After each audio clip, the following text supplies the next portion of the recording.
Mitrang ba kajilaw kon kesangma mataksgi kenai tarik uno pra ajabsan wala pensyai ba kajing slam kasoka ban pelaj paj ba ya ka Kaiphod ke expat committee kadai namar ba kampat la ban puli benia tik patik nadu ki koma ki semikolon ki full stop nen kasngi presiden ka WPP ba Ardent mila besemoj ula berngem balada kasoka kamsai madan no sien ya ka Kaiphod ke expat committee hal bahak tungkam tungjam kejela kaseng kan pelong beng kajing yaki ha bakran mentakasngi Conrad ong ba kajing slam kadai namar ba kani Kaiphod ka ben plat adu san hajas la bat ka kia kumba aspa kilo hakaba uchip sekretari kajela bat ki babu sokal kidang puli benia bat menta kilajan dep artan katkum kajing om terang ba hadin bala dep puli uchip sekretari un suwanra biang sia ka kabinet ye kani Kaiphod bahkan bisa benia syua ban pelaj syaki ba Kani kalong ka khubor sya Chief Minister jong ka jilla Meghalaya.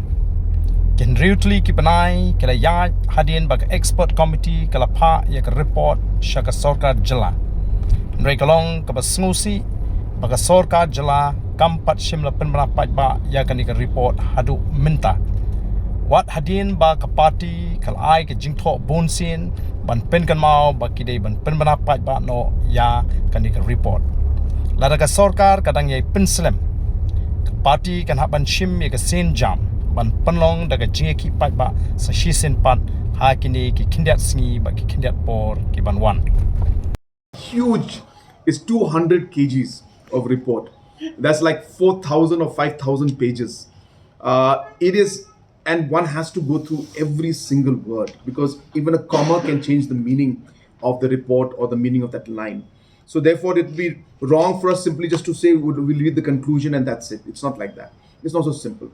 It's huge. As I said, it's a bulk. We had to send a special, vehicle to get the report back because we couldn't bring it in the flight also because it was so big. So as I said, 200 kgs of paperwork. The chief secretary and the other officials had to go through every line, every page, and it was a very, very big task. And of course, they've finished it. They are going to submit it and show it to the cabinet. And of course, as soon as they give it to us, we will be making it public. There's no question of not making it public. This is a matter of great importance to the people, and the people should know what's there in the report. And we will be definitely sharing it. But as I said, you have to be realistic about the fact that that being a sensitive matter, the officials cannot just simply ignore even a single page or even a single word. They had to go through every single bit of it, and that's why it took some time. But they are ready now, so I think very soon we should be making it public.